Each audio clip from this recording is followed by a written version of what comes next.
the drifting corpses. It started with small, isolated reports from scattered villages and rural towns. People would wake up to find their loved ones gone, only to discover that they were no longer in the world of the living. At first, it was dismissed as a series of bizarre disappearances, but soon the truth became impossible to ignore. Corpses began to appear in the sky, floating listlessly above the earth like dead balloons. The townspeople would gather at the windows, watching in horror as the bodies drifted lazily by, their eyes vacant and unblinking. The once blue skies turned a sickly shade of gray, as if the very heavens themselves were mourning the loss of humanity.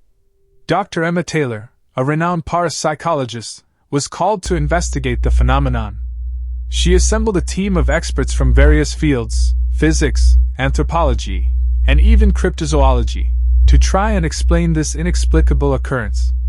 As they delved deeper into the mystery, they discovered that the corpses were not just drifting aimlessly. They seemed to be moving in a peculiar pattern, as if drawn by an unseen force.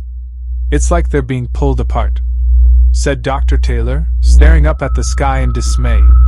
The fabric of reality itself seems to be unraveling. One night, Emma decided to take a closer look at the phenomenon. She donned her research suit and climbed onto the rooftop of the local hospital, where the first reports of the floating corpses had originated. As she gazed out into the darkness, Emma felt an unsettling presence around her. The wind died down, and the stars seemed to twinkle in rhythm with the slow, agonizing movements of the drifting bodies. Suddenly, a cold breeze swept through, extinguishing the lights on the rooftop. Emma was plunged into darkness, surrounded by the faint glow of distant streetlights. She heard footsteps, heavy and deliberate, approaching from behind her. The sound grew louder, until a massive shape loomed over her. A corpse floated into view, its face twisted into a macabre grin. Its eyes locked onto Emma's, and she felt an icy presence invade her mind. The creature began to move closer, its hand reaching out toward her with fingers like skeletal branches. Emma screamed, but her voice was drowned out by the sound of the wind picking up again. The corpse drew nearer, its cold breath caressing Emma's skin. In a flash of insight, Emma realized that these were not just bodies.